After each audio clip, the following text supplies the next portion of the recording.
নমস্কার বন্ধুরা, শিবানী কিচেনে আপনাদেরকে স্বাগত। এটা কি বলুন তো, এটা হচ্ছে গিয়ে মাছের ডিম। এই মাছের ডিমের বড়া করব। এই মাছের ডিমের বড়া করার জন্য এই দেখুন পেঁয়াজ আর কাঁচা লঙ্কা ঝিরিঝিরি করে কেটে নিয়েছি। সাথে হাফ চামচ সুজি নিয়েছি, হাফ চামচ ময়দা নিয়েছি, 1/4 চামচ হচ্ছে গিয়ে ধনে গুঁড়ো, 1/4 চামচ জিরে গুঁড়ো, পরিমাণ মতন লবণ আর হলুদ নিয়েছি।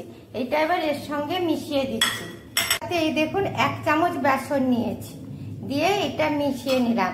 এবার চলুন এটা ভালো করে মাখিয়ে মাছের ডিমের পকোড়া ভাজি। দেখুন কিরকম খেতে হয়, আমার কি সুন্দর স্বাদের হয়।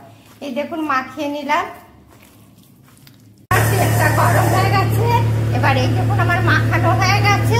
এবার আমি ছেড়ে দিচ্ছি।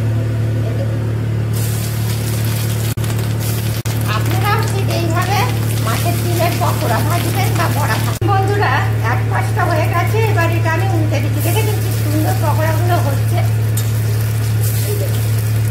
আর ফুলছেও কিরকম দেখেছেন।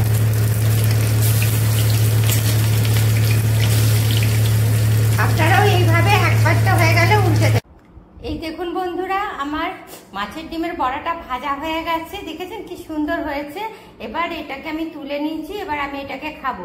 কিসের সাথে খাবো না, এই দেখুন পান্তা ভাতের সঙ্গে।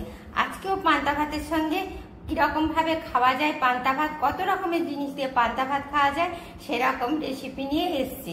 দেখুন পান্তা ভাত আর ডিমের মাছের বড়া, এটা খেতে দারুণ সুস্বাদু লাগে। আপনারাও মাছের ডিমের বড়া এভাবে তৈরি করবেন, খেতে খুব সুন্দর লাগবে। আমার এই রেসিপিটা আপনার যদি পছন্দ হয় তবে লাইক করবেন, কমেন্ট করবেন, শেয়ার করবেন। Thank you.